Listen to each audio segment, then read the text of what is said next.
undone, unraveling my plans. Make me whole again, rebuild me from the inside out, in a way only you know.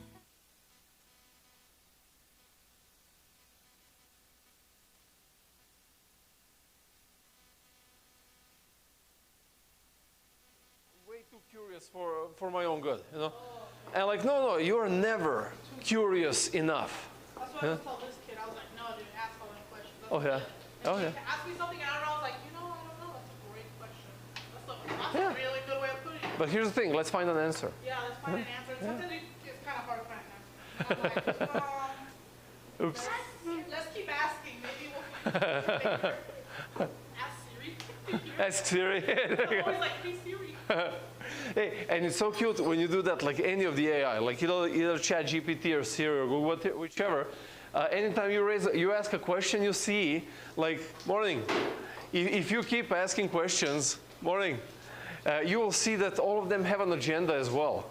You know, all of them have this underlying set of beliefs that defines the answer. It was really cool. Like Gordon was doing that. I think he did that like a month ago in a sermon of his. So he asked ChatGPT, who is attacking Christians? Yes.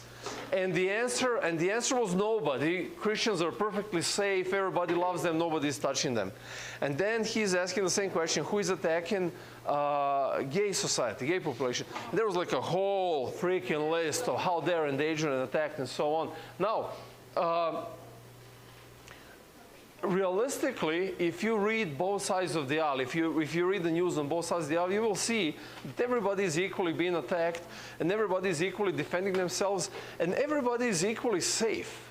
You know, we still live in a country where, I mean, you can say a whole bunch of crap, you can say whatever you want, but if you act upon it in order to hurt, damage somebody, well, then you suffer the consequences. You go to Europe, you can't even say stuff. You know? So at least that's a nice thing. Over here you can say things. But the bottom line is you're safe to say whatever you want. Nobody is really going to hurt you, limit you, prevent you to live the life that you want. You know? We're just really whiny about it. You know, and then we feel, oh, he said this about me, oh, he misgendered me, I'm going to cancel him, and stuff like that, you know. But still, like all of these, like what he said, ask Siri. I mean, you will get an answer from Siri, but literally everything is still underlined with certain set of beliefs. Like public education is underlined with atheism. Like you can't, I mean, you know that. Try raising a question in your physics class about, you know, origin of stuff. Yeah, and what do you get? Kids don't really seem to care either way. Okay, you're elementary. No, you're a high school teacher. Yeah. High school kids don't care? Maybe some kids don't. Uh-huh. Okay. Necessarily.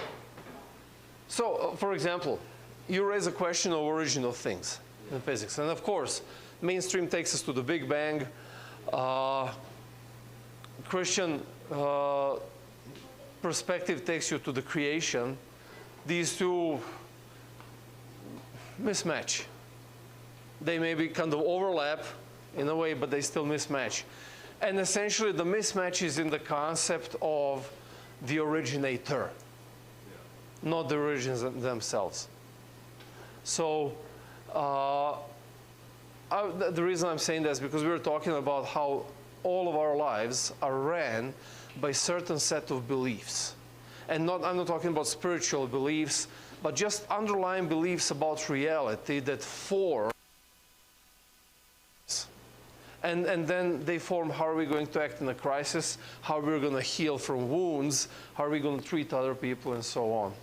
And very often this set of beliefs is imposed on us, and we took it without any critical measures because we were way too young to think critically. But now we still live by them as adults.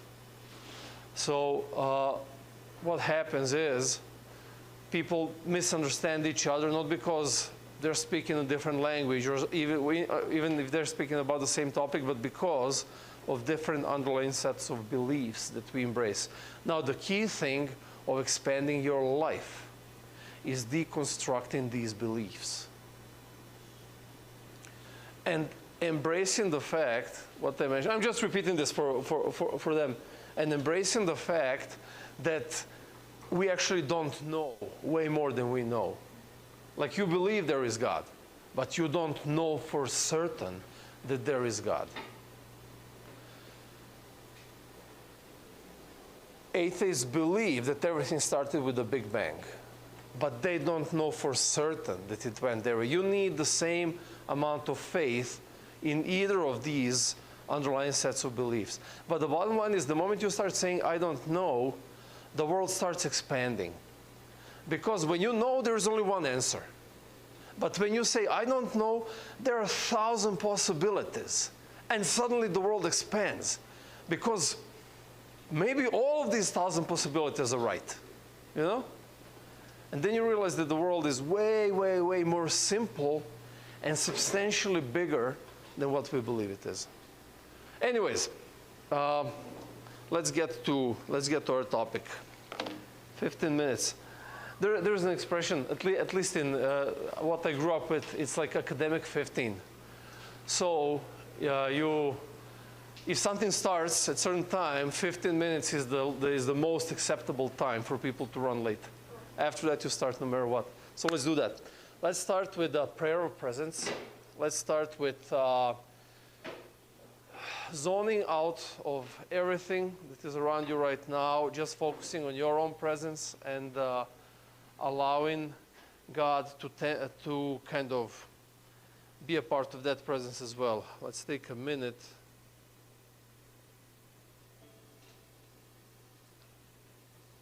Right now.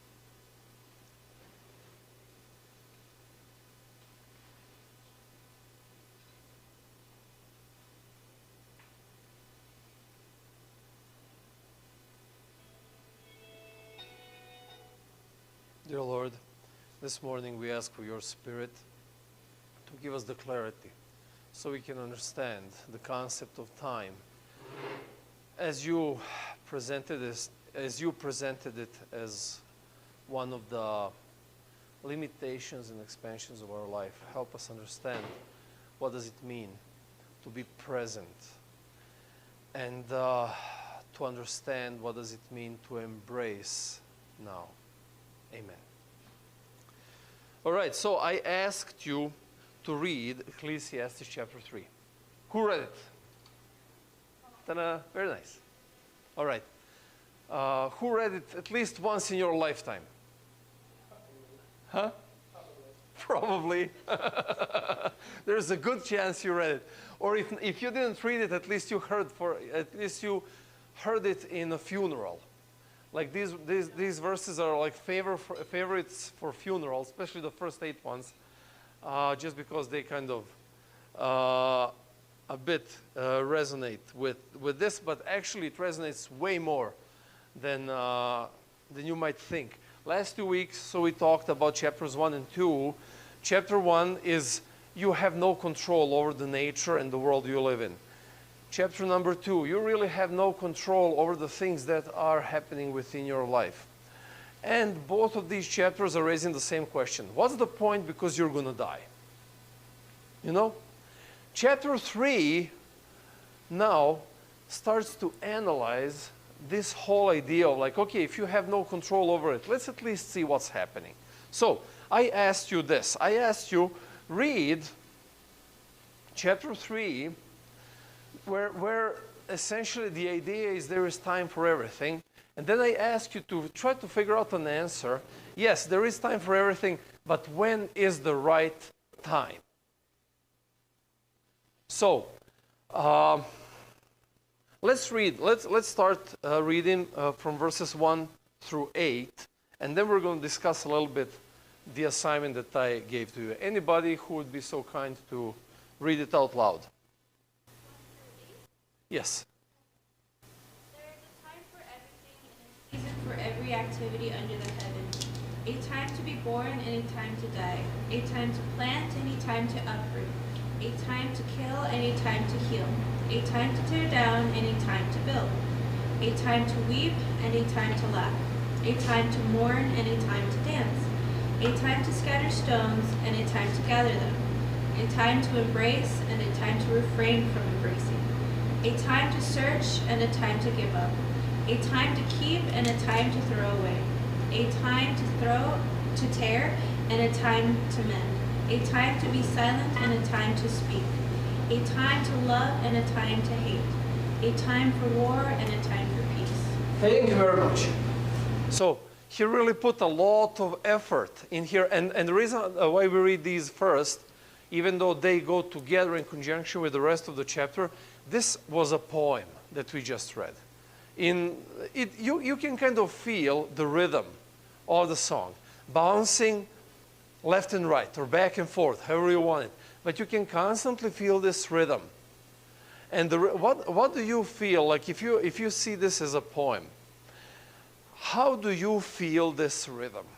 What is the rhythm bouncing back and forth from and to? We have opposites. Thank you very much. So number one is we have opposites. Now,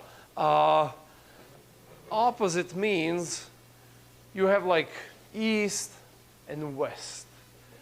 Time to be born and then time to die. You have these extreme opposites over here. All right, so there is time for those. What kind of opposites are there on top of the extreme opposites? What else do you see? Are there all extreme opposites? No, it's almost like what comes after that. Like if you plant something, usually you're doing like for food, you uproot it to then eat it. So like kind of consecutive order. Okay, so you have general opposites. Actually, let's first go through this and pick the opposites that are, bless you, that are just the extreme general opposites. Like the first one, it's time to be born and a time to die. What else? Okay. Break down and build up. Okay.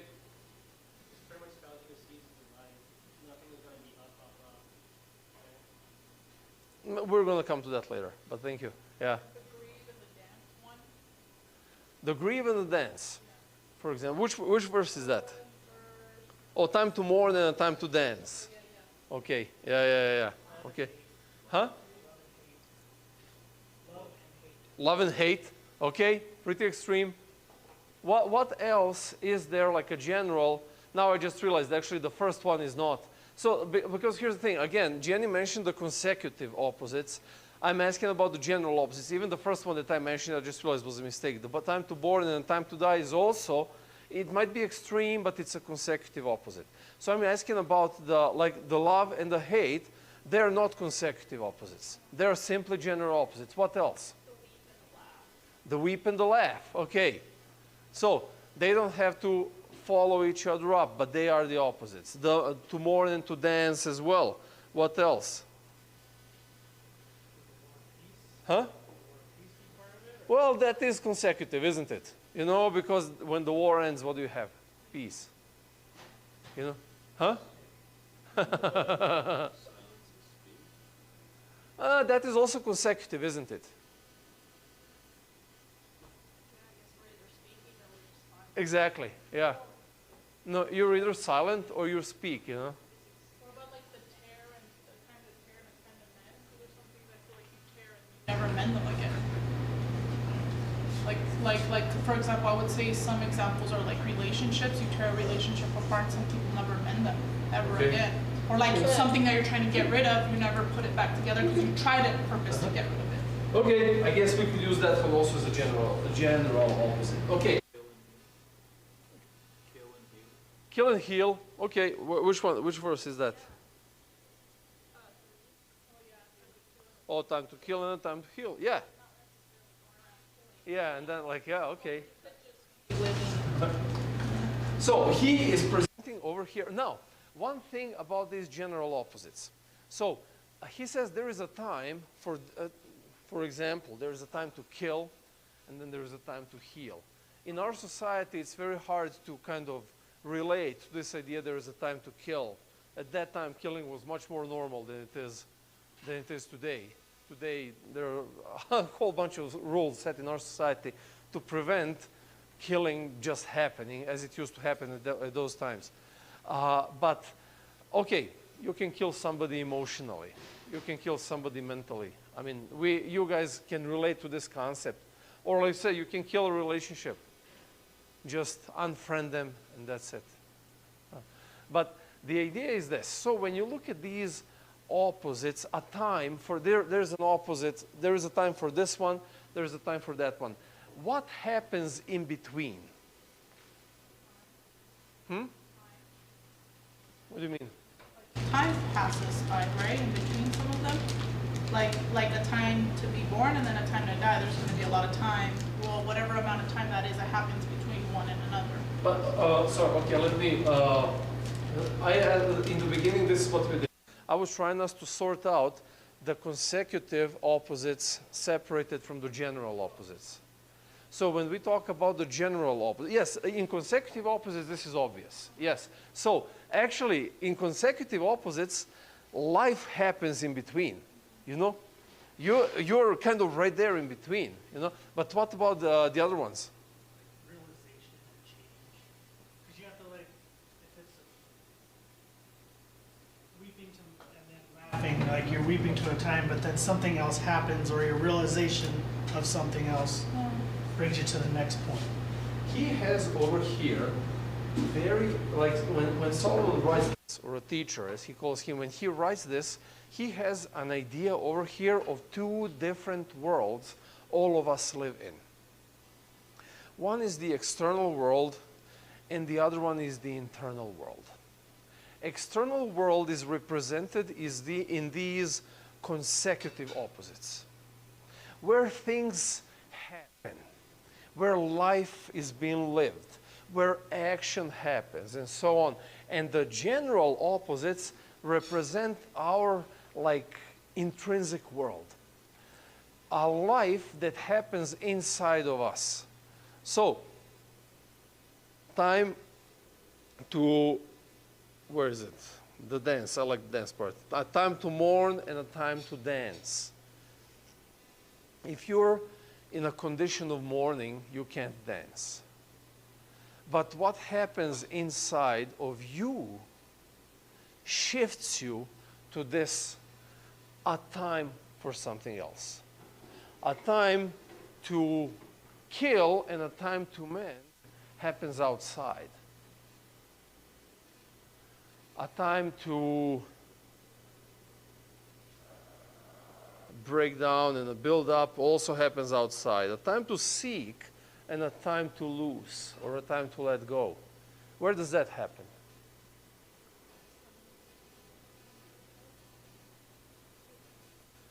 And give me an example. There is a time to seek and there is a time to lose. That is verse 6. A time to seek and a time to lose. Read, give me some other translation. You have NLT. What does the NLT say? Verse 6. A time to search and a time to give up. Time to search and a time to give up. Come on, guys. Give me a real life example when there is a time to search and there's a time when, my goodness. There's a time to stop searching.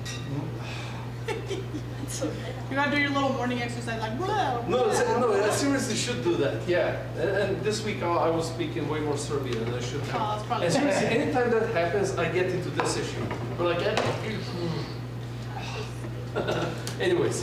For me, like in my personal life, I know like there's been times where like, in the searching sense, it's like I'm searching for answers. I'm like seeking something where it's like sometimes I can't find the answer to what I'm, I guess, in my mind thinking about. And so I come to the realization like, okay, I can either continue trying to seek that answer and just like waste away trying to get the answer, or just say, you know what, okay, like, you know what, I'm not getting the answer to this, and that's okay, but I can continue forward. So it's like kind of knowing that sometimes there's a point to stop searching for something, because maybe that's never going to come, but life still keeps going, so you have to keep going. The concept of time. Thank you very much for sharing this, because as you said, the life keeps going. Just a second. Would you please get me a glass of water? Yeah, I saw that. Thank you very much. Yeah. The concept of time in Jewish mind, especially at that time, let's put in Hebrew mind, is different than the concept of time as we have it right now. The concept of time that we have is a linear idea of time, where things have a beginning and things have an end. You will find a same, let's say, reflection of that idea in the Bible. But the only difference over here is that a time, as it's translated a time, again, some, like the older translation is going to say there is a season for everything. So it's more of an idea where a time is not a moment, okay, now is the moment to cry. Thank you. But there is a vast period of time, or it could be a short period of time,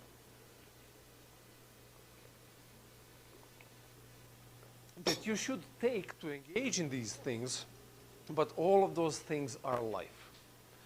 And now you will find a lot of times in the Old Testament, especially this idea, like Job. I came naked to this world. I'm going to go back naked out of this world the way I came into it.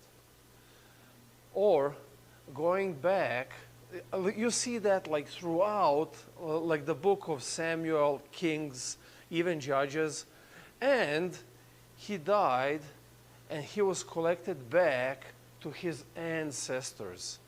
The whole concept in Hebrew, you're going to find this circular idea of time. A season is something that you measure a time by, not seconds and minutes and hours and days and weeks and so on. What is meant, let's put it this way, from your biblical knowledge, what is meant to be a measurement of time? How was time measured in the Bible? Generation. Nope. Like from like sunset to sundown? You remember what was? Gold star. And on day 5, God creates the big light and the small light to do what? Yeah, To keep track of time and ages and years and so on.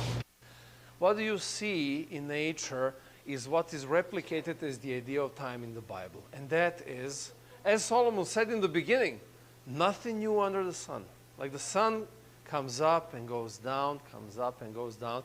And a time for these things is not something that you have allotted set of time and then you move on. No. You will come back to morning in your life numerous times. You will come back to dancing numerous times in life. You can even come back to being born and dying numerous times in life. Who said that? Is it Rumi? Like you have 2 lives, and the second one starts when you realize that you have only one life.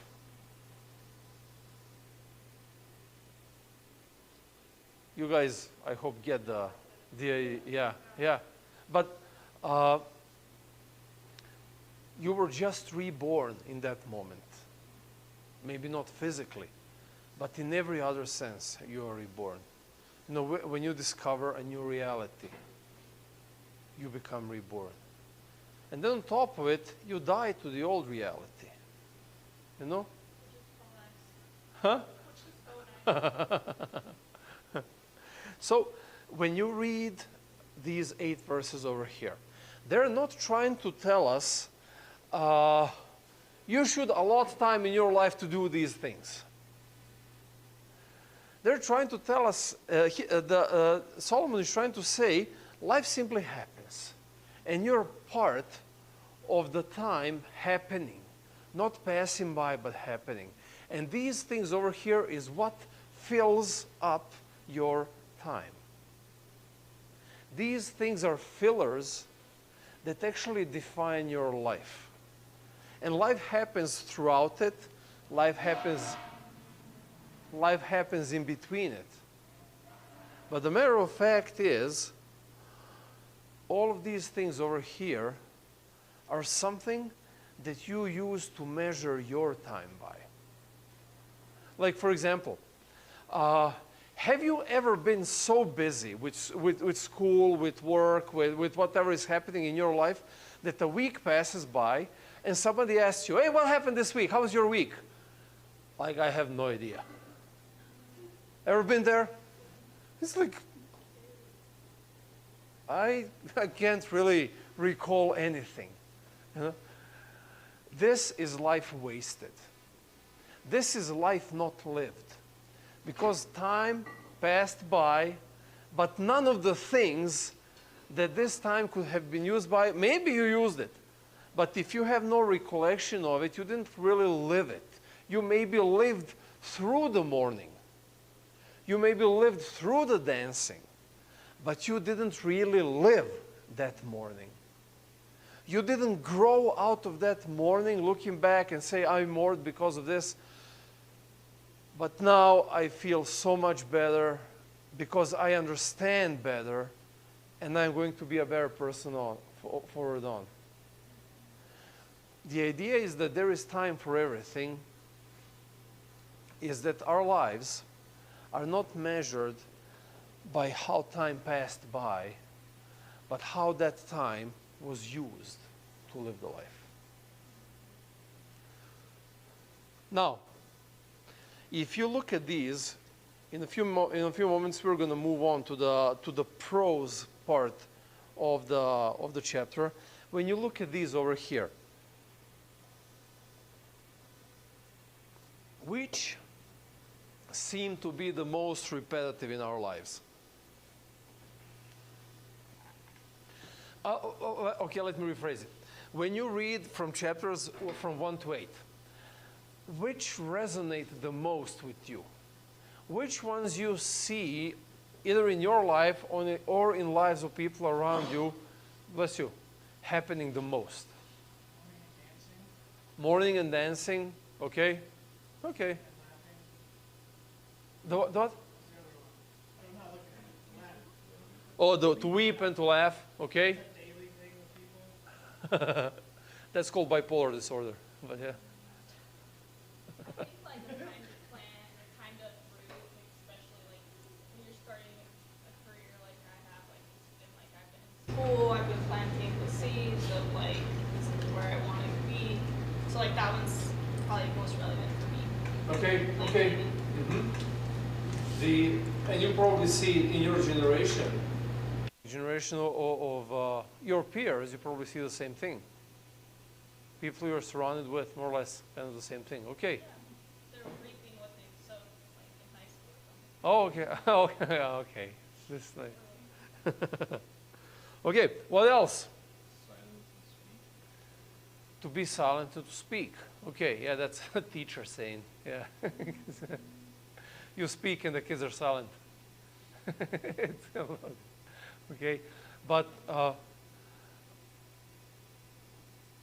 what are the most extreme ones over here that you don't feel happen as much? Huh? Me personally? Or just period? out of these, yeah, to you or in general, which ones do you feel are the extreme ones that don't happen as much? The time to kill and the time to heal. Time to kill and a time to heal. A time to love and a time to hate. Yeah, pretty often. That happens often. Yeah. Compliments of social media. Yeah.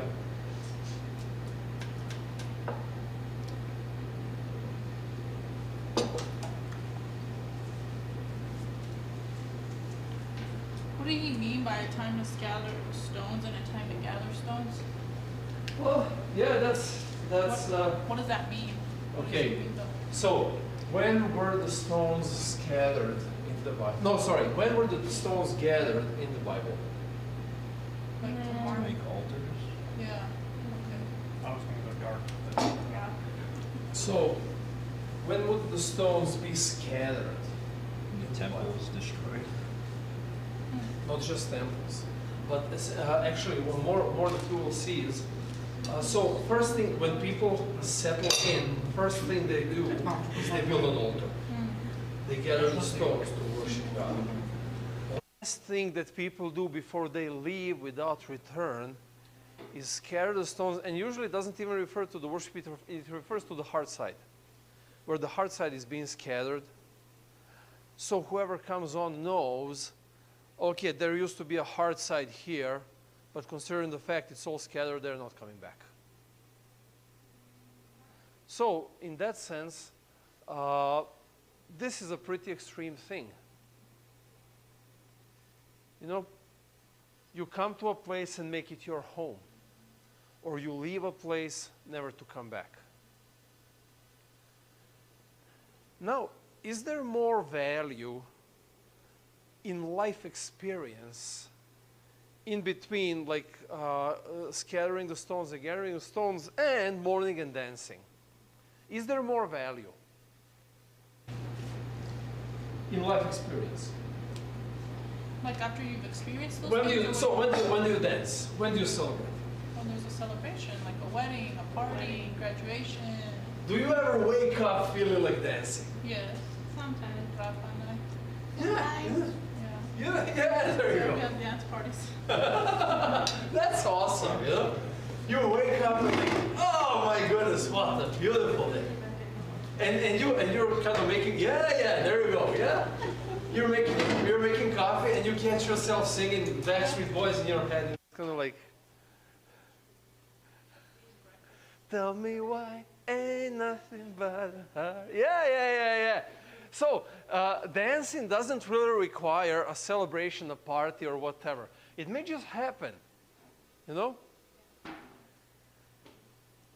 Long story short, when you look at all of these, and again, I was reading through them all week long, and I was really trying to contemplate and think about these things. All of these carry the same value of life experience. Whether it's being born, dying, killing, hating, dancing, singing, whatever it is, all of them carry the same amount of life in them. But the problem, the reason I brought it up is this. When I ask you which ones do you guys relate the most, half of you were silent, and then Jenny spoke up with one that is the most relevant. But if you really want to get the gist out of life, if you want to really get the most out of life, all of these things are supposed to be equally employed in your life experience. Yeah, some will hurt immensely. On the other hand, some are going to raise you up higher than Chris's pot. Yeah. But I never tried it. Like, I'm just saying because I saw, like, no, after Dickie's wedding, like, everything was pretty kind of.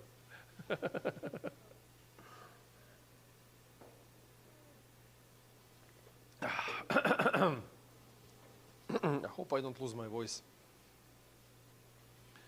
But again, the bottom line is this. You read these 8 verses, and if it only 30% of them happen to you on a regular basis, you're missing out on life. Yeah, I was gonna say, I don't think it happens to everyone. It's just sometimes we're not paying attention to that.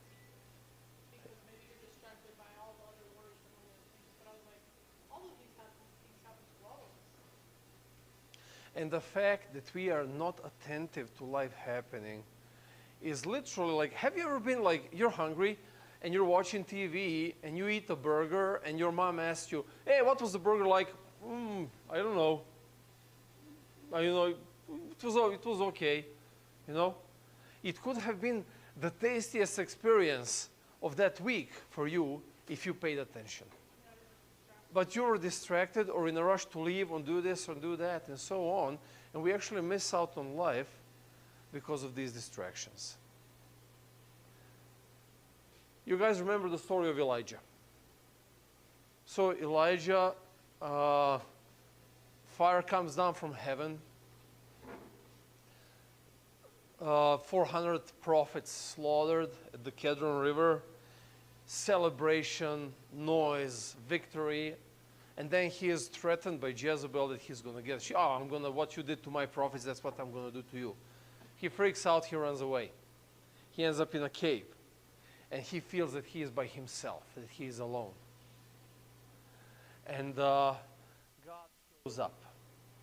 You guys remember that story? What was the first thing that God showed up in?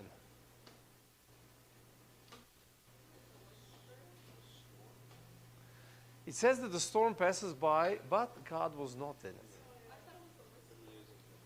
Yeah. You have a whirlwind, you have an earthquake, you have a fire, you have all of these like big, blasty, loud things. But the actual voice of existence, the voice of life was not in it. After all of it passed by, clear, silent, quiet voice speaks to him. What are you doing here? You have to silence your mind to be able to hear God's voice. But in the same way, over here, there is a time for all of these things.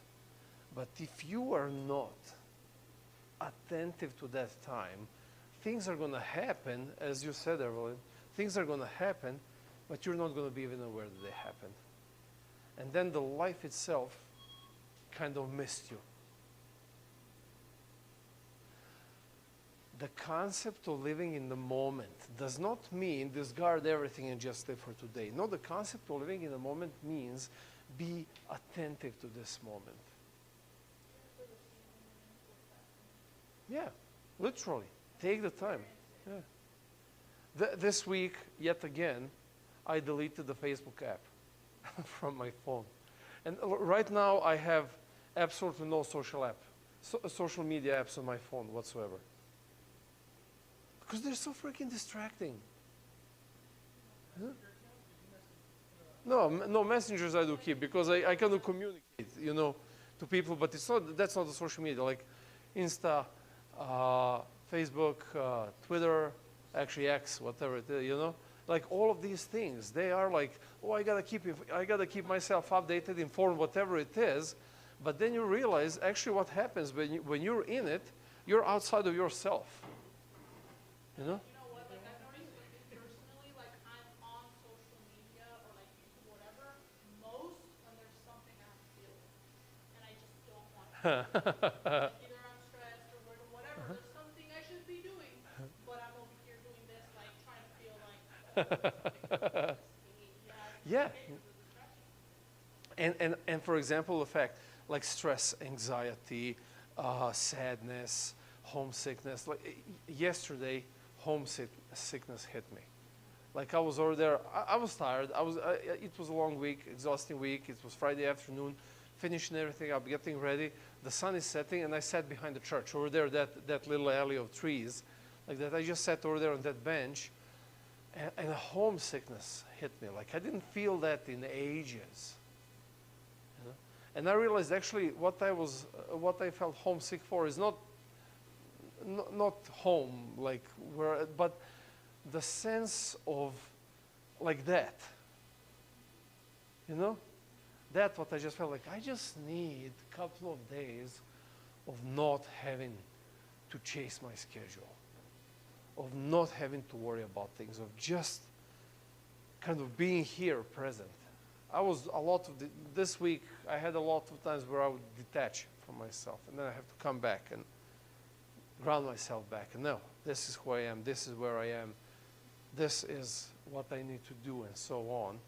And we live in a world that is going to constantly detach us.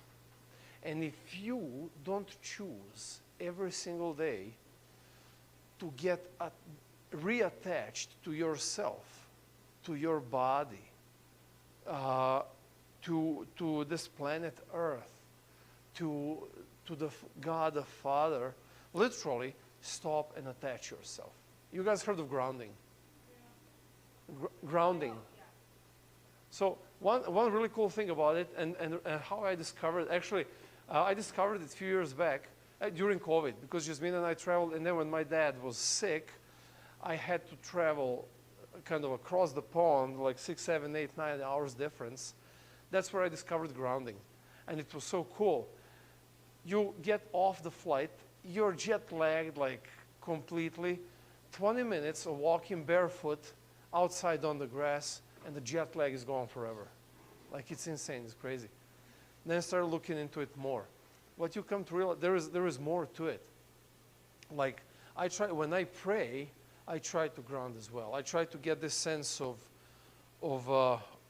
my legs extending into the earth and being part of it. And then I'm trying to, like, especially during that prayer of presence, what I try to do, I have my daily practices of 15 minutes where I would just kind of close my eyes in that prayer of presence and then try to feel my body. Just kind of go step by step and feel your body. And it's amazing sense. Like, after 15 minutes of this practice, I'm here. Like, I am here, and I feel, I might be tired, I might be this, whatever it is, but even like stress and anxiety, I'm stressed. Okay, let's deal with it. I'm happy. Okay, let's deal with it. But all of these things, when you're present, you deal with it. What freaking Facebook does, at least to me, is exactly, it disconnects me.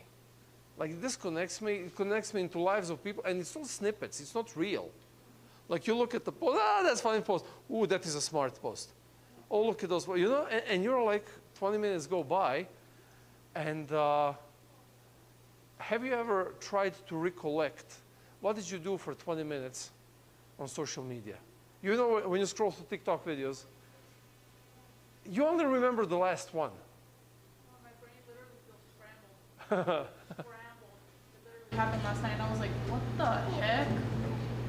I gotta stop. Just wasting time, yeah. Before bed. It's not just, it is a waste of time, I agree with it. But it's more than that.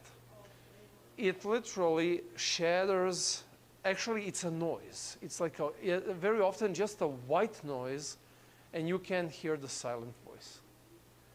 You can't embrace your pain, you can't embrace your joy, you can't embrace anything, because it's just like, you're just kind of like, you know, when you try, like, evening comes and it's time for an evening prayer before bedtime, and you close your eyes and it's dark, and you try to pray, and everything just starts passing by. Things that happened today, music that you listen to, movie that you watched 10 years ago, like a whole bunch of things are just passing by. And if you're not persistent enough to clear it out, you're going to go to bed like that. And you're not going to get a good night's rest. Time. There is time for everything. And that time is, and the right time is now. Now, meaning, right now you're here, you might be sleepy, you might be tired from the week, you might be sad because of things have happened, you might be exciting about the things that are happening this week and whatever it is. But the matter of fact is, right here, right now, whatever is inside of you, that is your life. Embrace it. There is no bad feelings. Like the feeling of anger is not bad. You just got to figure out where is it taking you and how are you going to benefit from it. The feeling of mourning is not bad. Because it deepens your life experience.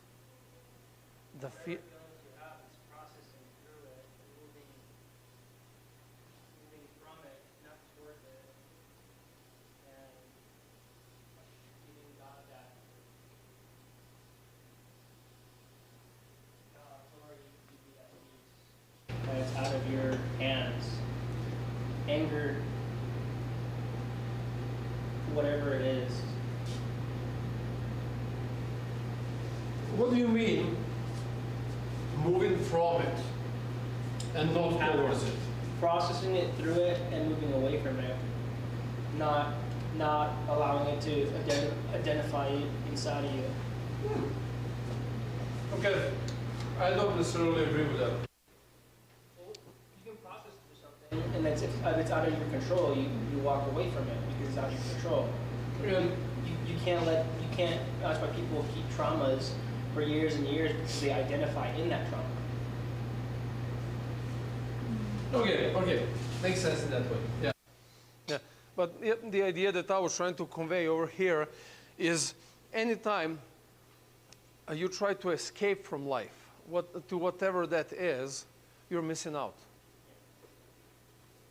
Yeah, I think like maybe through Ecclesiastes, is it Ecclesiastes or Ecclesiastic? Ecclesiastes. Huh? Ecclesiastes.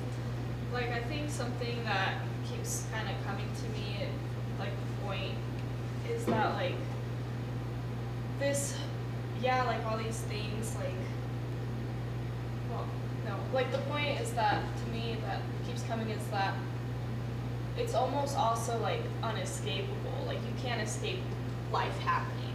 Like it's gonna happen and it happens to everybody. Like death will come and you can't escape it. But it's also just like, it's helped me kind of understand like, don't be so shocked when things happen. Like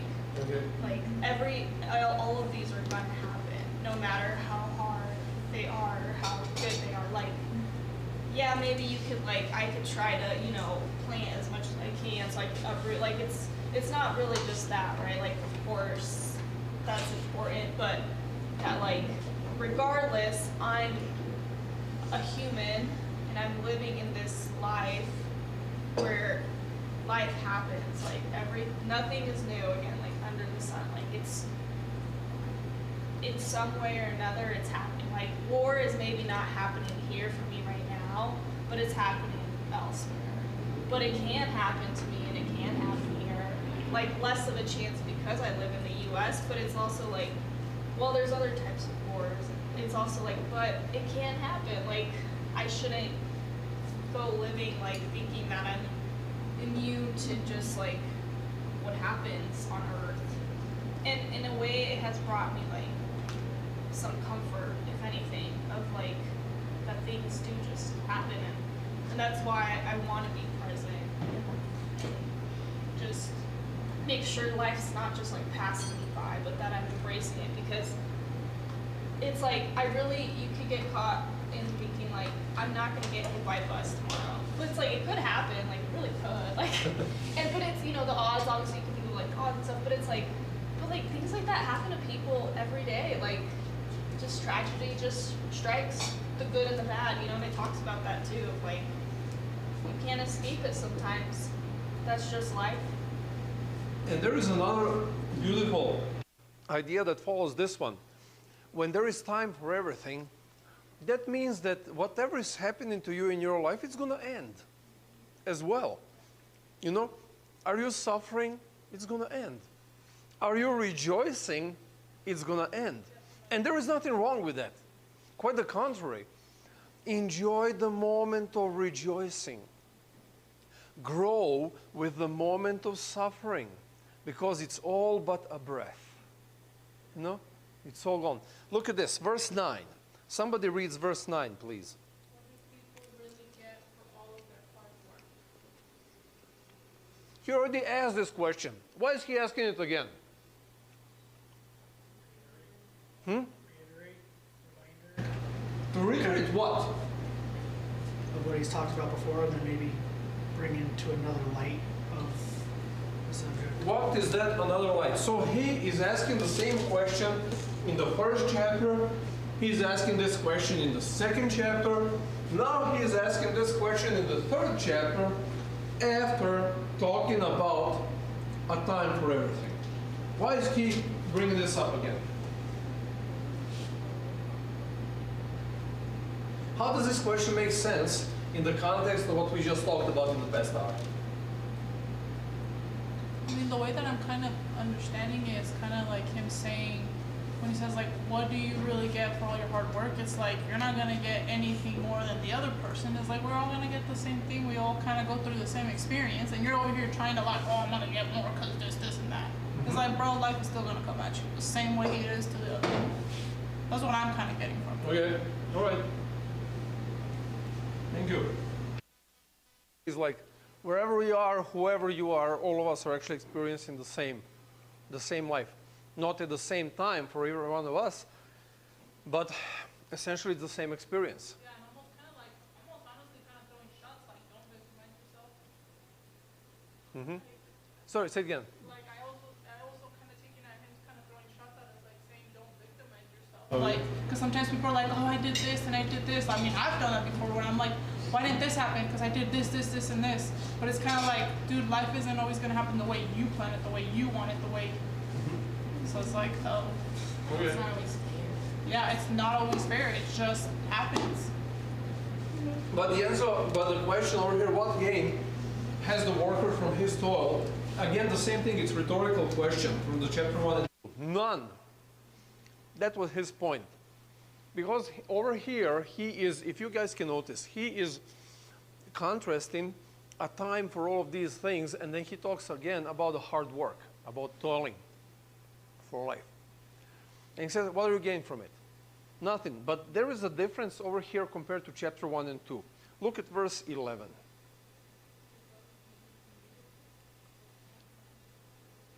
Now, before he said, like God, he talks about, so verse 10.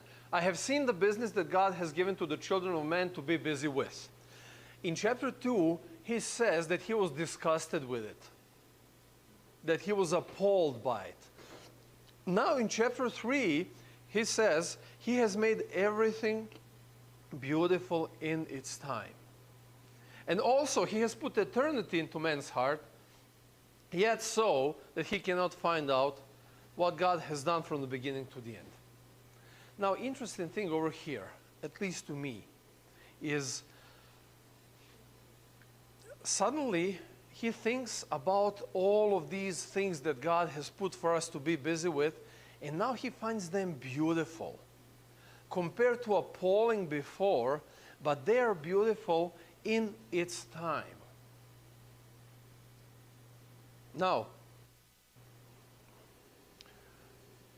what does it mean when something happens in its time?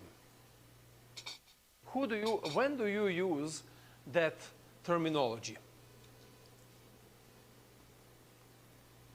It's going to happen in its time. Like without your control? Excuse me. This is good. Like those little round things, whatever they're called, they're good. The idea over here is this.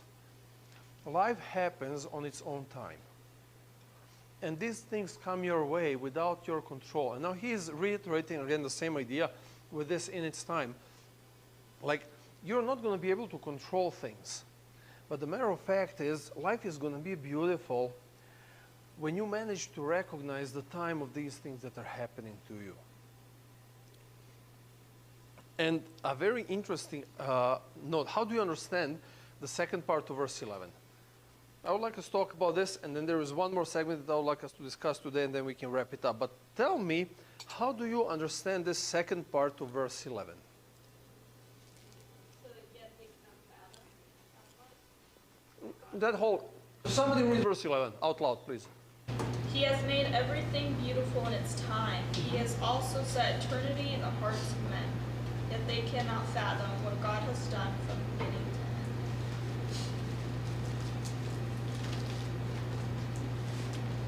to end. I'm really enjoying the moment of this pastry. That's good.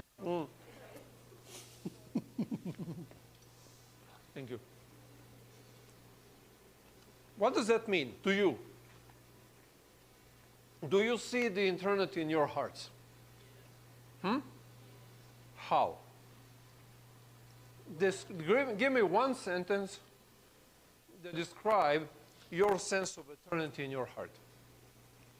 Me, like, I do this all the time where, like, I just assume that, like, I can keep I say, quote unquote, wasting my time because, like, I have all this time to do all these things that I supposedly plan on gonna do.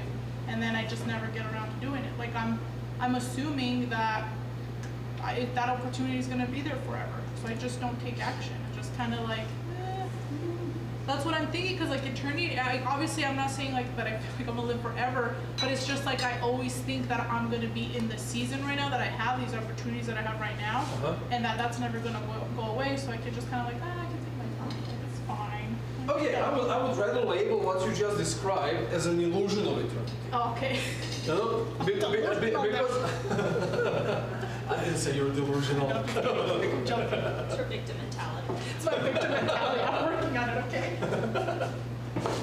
No, so I mean, all of us do that, and the older you are, the more you're aware of the limitations, and then the more you're kind of realistic about this concept of an illusion of eternity. But that's not what teacher is talking about over here. Somebody had a hand up. Oh, that was me. I see it as like, regardless of the things that we have now, we know that like none of it can fill us, so we know we're not really meant to be here. So I see it as like, our hearts already know that this place is not where we belong. Like we belong somewhere else. Okay. That's how I see it as like, our hearts see that eternity, like that's not here. Okay. Yeah, I agree. Like, I think that, yeah, when we see like wrong happening and stuff, like we just know it's wrong. Like that's set in us. That Okay. like that to me has this proof that we know. Like, how do we know that killing is wrong? It's like we just know. Like unless you're a freaking sociopath or something they click, but Yeah. like most of the population, like people know that it's just not right. Like we know war and killing and death. It just does something to us that we know is like not okay, and that we strive for something better and want life beyond like what this world can offer. Because like if everything, like if there's an opposite, if there's the death, if there's the yearning, if there's the tears, to it's like those aren't good. Like we don't like them. I guess they're not always the best. And like yeah, they can make life beautiful right now, but we know that it's like I think we have a longing. Like this is the answering of like what I think it means that eternity set in us that. Yeah, there's more beyond that, that life shouldn't be this way. Life shouldn't be unfair, even though it is. Okay, okay. And he actually talks about it later on in the chapter, and unfortunately we are not going to devote enough time to it, but we can continue a little bit with that next week. In chapter, in verse 16, he says that there was wickedness in the place of righteousness, and there was wickedness in the place of justice, and so on. Like same thing here acknowledges the fact. Yes, even the places in life that should be. This is the way the things should be, but they are not. Yeah, I actually like that. I didn't see it the way you girls described it, but I really like this idea of life is not set. At least in our experience, in what we have of life, life is not where it's supposed to be. It's meant to be different. It's meant to be better. There is that perfect idea of this is how life would really be great if it was, but we're not there. Yeah, that's pretty cool. That's pretty nice. And then after that he follows up and he says, and yet, we have this, but we still, with this concept of eternity, we don't know what God did in the beginning, what is he going to do in the end. We don't have that experience because we are limited to this allotted set of time that we have on this planet. And now he, in verse 12, wraps it up as what is God's gift to us. Actually, 12 and 13. I know that there is nothing better for men than to be happy and do good while they live, that everyone may eat and drink and find satisfaction in all his toil. This is the gift of God. Now, this is interesting. What kind of a gift is this? And what does this opposes to in this segment that we just read between 9 and 13? I really love tormenting you guys with these questions. I know it's Saturday morning, but I need you to think this through. I don't want to just lay out what's on my mind, and I appreciate you guys sharing, but I believe that what we're talking about right now, you guys need to think this through and see and understand it from your own comprehension of these verses, because that will actually help you change actions in next week that will make a difference in your life.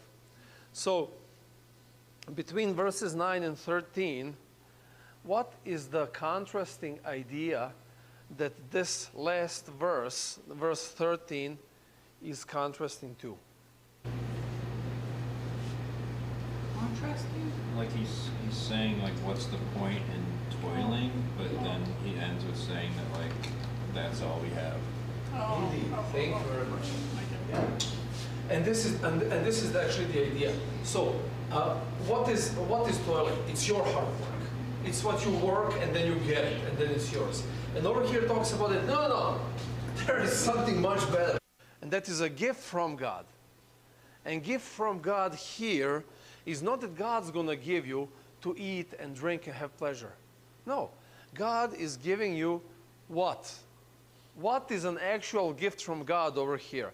I perceive that there is nothing better for them than to be joyful and to do good as long as they live.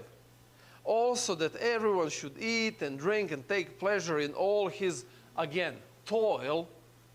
This is God's gift to man. So how would you define toil? We talked about that. Bless you. We talked about that 2 weeks ago. I know we did, I just forgot. Oh. Okay. Evelyn. I was gonna say it's the gift of being in this present moment, like being present, being in the here and the now. Thank you. I agree with that. I just want to hear a different definition of it. What is it? What? Give me one word. Wait, toil? One word. Huh? What do we No, sorry. We're going to go back and answer Philip's question about toil. I'm just like, everyone is following up on this. What is the gift of man? One word One word. that you just said in a whole sentence. Present. No? Presence. Awareness. Oh. At least that's on my mind. So here's the thing. We just talked about, so that sense of return. So I perceive that there is nothing better for them than to be joyful and to do good as long as they live. You need to be, the gift of God is awareness of these things. Because here's the thing, the gift of this world is toil. This world tells you work hard to win hard. And to answer Phil's question real quick, so toil refers to hard work. Where you're and that is all your focus. You work hard to gain more. And then his argument is like, what do you really gain? Like everything is but the breath, you know? You make money now, you're gonna spend it and then what? Sorry, stretching. Oh, okay. So I just had a lot of stuff happen to me all in 1 week. Like three really bad things happened all in 1 week. Like one thing after another after another. So I was like almost enjoying being able to be happy when the bad times happen. Mm-hmm. And like being able to play in the mud and be like everything's okay. So that's the way I perceive it, but it might be different for you guys. Okay. So Okay. yeah. All right, thanks. What about the rest of you? Do you understand what I say when I say the gift of God is awareness? This world gives you hard work, action, what happens outside. God gives you know that be joyful and do good for as long as you live. And eat and, what does it say, eat and drink and take pleasure in all your toil. Do you see the intrinsic and extrinsic over here? So the extrinsic part is the toil. So eat and drink and take pleasure in all your toil. So work hard, play hard, enjoy your toil. But the gift of God is the awareness, because I mean, a lot of people live a life like that. But that is life of unawareness, where you just work hard and you spend it and you do it again and again and again. The concept of an aware life, I mean, you said presence, and that's also, yes, that's also what was on my mind as well. I just like this word more because at least with me it resonates more. Gift of God, gift of your divine connection that makes your life really amazing is this awareness of what real values in life are. All of these things, time for this, time for that, time for this, time for that, sums up in be joyful and do good.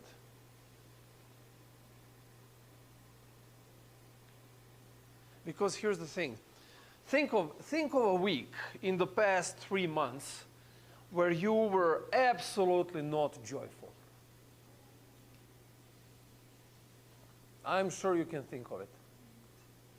But now looking back at that week, you could have found a reason to be joyful. You know, even in the harshest life situations, you can find a reason to be joyful.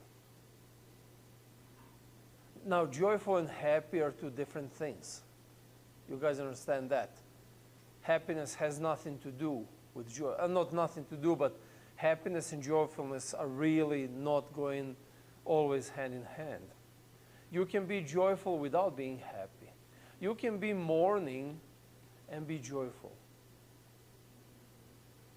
You can be mourning because of an ended relationship, but you can be joyful because you have a closure. You know? You could be mourning because you lost a job, or you could be angry. Let's put it this way. You could be angry that you lost a job, but you can find a moment of joyfulness realizing that the new doors are about to open and a new adventure is about to start.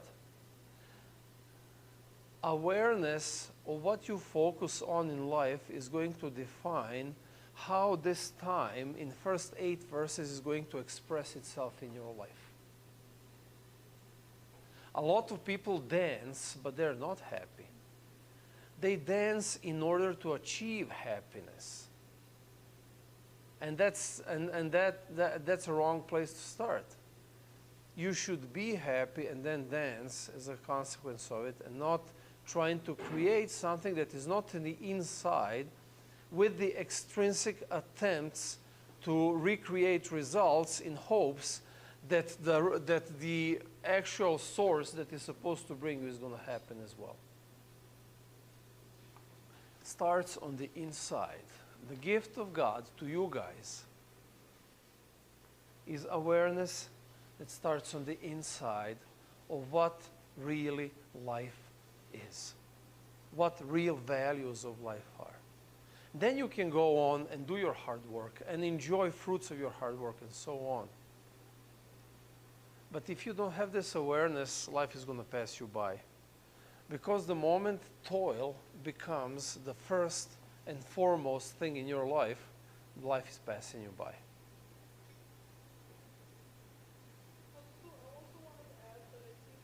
The reason why it's also so important for us to not be distracted and go through all these seasons that we're meant to as humans is because I think, and especially us as believers, it really teaches us how to learn to glorify God in those times. Even when you're not feeling it and when it's hard, or even sometimes for me, sometimes it's hard to feel joyful even though I know okay, I have to have a positive mind, or I know who I believe in. There's times where it's I don't feel joyful, but I can still glorify my God and say I know you're going to get me through this. And to have that is and there's something, joy in it. Well, right, but because of Him, not because I feel it, and that's gotten me through so many things in my life that I'm just damn, I'm so lucky that I have God in my life and that I have that belief, someone that I can fall back on. And I think that's part of experiencing it and not distracting is to continuously grow more in that relationship with God. Because it's if we distract ourselves and just go through the seasons and don't pray about it, talk to him about it, then it's like you're not giving God that opportunity to show you how great he is. Very much. I challenge you guys this week to try to be more present. Wherever you are.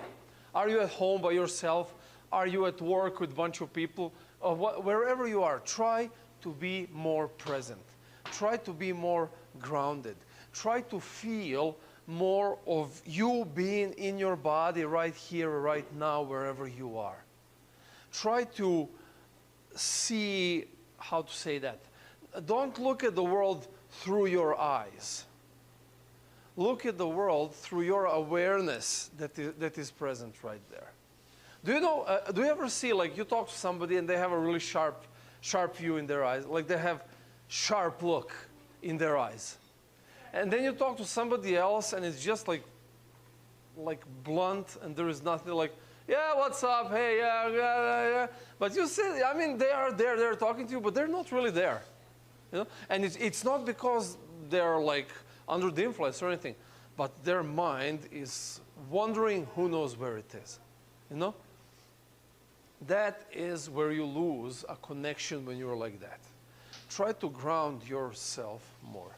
Seriously, I'm telling you, like that prayer of presence that I've been telling you about so much, like try incorporating this to feel your body.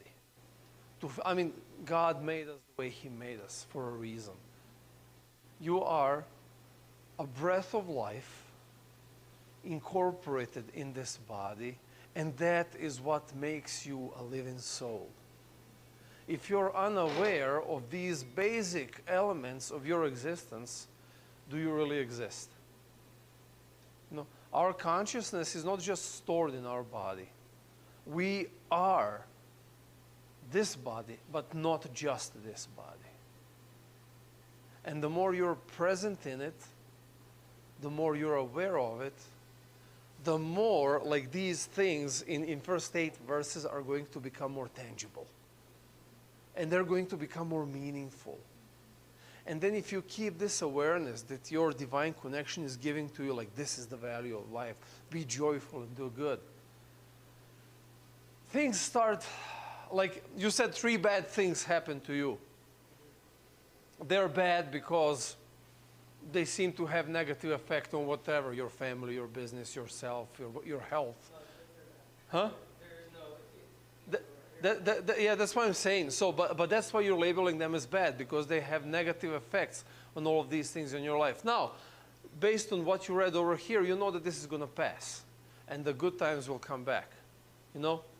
But, huh? Oh, you said maybe. I'm to my limits. Well, that's a different thing, yes. Yeah, okay, that's another thing to talk. But still, you know that this is not going to last forever. Yeah. And the moment you have that awareness, the grandiosity of negative suddenly loses its edge. And then on top of it, if you believe in maintaining the divine connection with God that you have, there's got to be a purpose. If nothing else but a lesson that I can learn from it. And the moment you start seeking positive, you'll find it. I feel like the closer you get to God, the more spiritually you're going to tap as well. That's true. Yeah, that's true as well. Yeah, because, and essentially that's because you're more aware of these divine spiritual things that are happening. But let's wrap it up. The bottom line for today, guys, is I really want you to know that you have a week ahead of you that is going to be an adventure. As long as you are present. As long as you look at that movie without playing on your phone, you're going to see what's happening in the movie. That's why I don't like watching movies with Gordon. Yeah, because I mean, he's always like, no, oh yeah, he's always like, should we watch it? Oh, what happened there? Like, watch it. Yeah, exactly. Yeah. No, but seriously, yeah. But we live a life like that very often. Try to do differently. Try to eliminate distractions. Try to ground yourself in presence. in your body with the presence of God right there. And you'll see, seriously, whatever comes your way, good, bad, ugly, it's gonna be good. It's gonna taste better. Even the pain tastes better. It's crazy. Any questions? Excellent. Let's have prayer.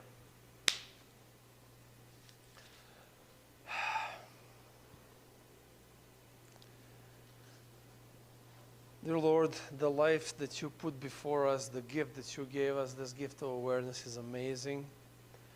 And very often we're just lazy to use it because it's so much easier to go through life unattentive. Yeah, we don't enjoy as much, but it doesn't hurt as much at the same time. And the bottom line is that the dull life might be easier to live, but it's definitely not worth living. So right now, may your Spirit remind us this week to take the juice out of every single thing that comes our way, to seek understanding and purpose in whatever happens, and to accept the fact that when there is time for some things, let's embrace it 100% and live it, and grow and become wiser and bigger and closer to you. So in this world, we can be the ones who will tell this world, no, there is a better way. Amen.